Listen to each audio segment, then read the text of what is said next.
मंत्री गिरीश महाजन यांनी आगामी कुंभमेळा नियोजन संदर्भामध्ये बैठक घेतलेली आहे। जिल्हाधिकारी आणि नाशिक महापालिकेमधील अधिकाऱ्यांसोबत त्यांनी बैठक घेतलेली आहे। शहरामधील रस्त्यावरील खड्डे लवकर बुजवण्याचे आदेश हे महाजन यांनी दिलेले आहेत। पुढच्या 10 ते 15 दिवसांमध्ये नाशिक शहरामध्ये बदल दिसतील असं आश्वासन गिरीश महाजन यांनी दिलंय।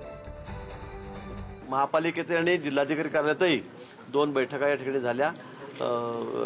रस्त्यामध्ये अति पावसामुळे अतिवृष्टीमुळे खड्डे खूप पडले नाशिक शहरामध्ये आणि अनेक तक्रारी त्यांच्या या ठिकाणी माझ्याकडे येत होत्या आणि मी स्वतः फिरताना बघितलं की अनेक ठिकाणी रस्ते खराब झालेले होते आणि म्हणून हे रस्ते तात्काळ याचे खड्डे बुजायचे आहेत। खरं म्हणजे जर या रस्त्याला 10 कोटी खर्च लागत असतील तर त्या ठिकाणी ते 15 कोटी लागतात, म्हणजे 1.5 पट खर्च त्या ठिकाणी जास्त येतो। पण मला वाटतं की 25-30 फूटचे पुढचे माणूस या ठिकाणी निश्चिंत होऊन जातो, मग त्या ठिकाणी खड्डे पडणार नाही, मेंटेनन्सचा प्रश्न येणार नाही। अन्यथा 3 वर्षामध्ये पुन्हा नवीन रस्ते करा, पुन्हा त्या ठिकाणी खड्डे बुजवा, लोकांना त्रास सहन करावा लागतो।